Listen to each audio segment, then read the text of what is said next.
Hello everyone, అందరూ ఎలా ఉన్నారు? బాగున్నారా? నేను మీ మాధురి ఫ్రమ్ MDH రిజనాట్స్.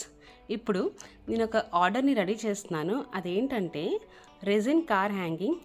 ఈ కార్ హ్యాంగింగ్కి యూజ్ చేసిన మెటీరియల్స్ వచ్చేసి resin, Ganesha sticker, real pressed flowers, gold foil, small stone chips and yellow colour pigment.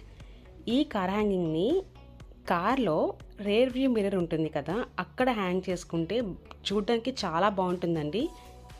మీకు కూడా ఇలాంటి కార్ హ్యాంగింగ్స్ కావాలంటే నాకు కింద కమెంట్ బాక్స్లో కమెంట్ చేయండి. మీకు నచ్చిన విధంగా కార్ హ్యాంగింగ్స్ని కస్టమైజ్ చేస్తాము. అండ్ దీని అవుట్పుట్ వచ్చేసి చాలా బాగుంది. కస్టమర్కి అయితే భలే నచ్చేసింది. మీకు కూడా నచ్చిందా? నచ్చితే కామెంట్ చేయండి. Thank you for supporting my small business. Please do like, share, comment and subscribe to my channel. Thank you.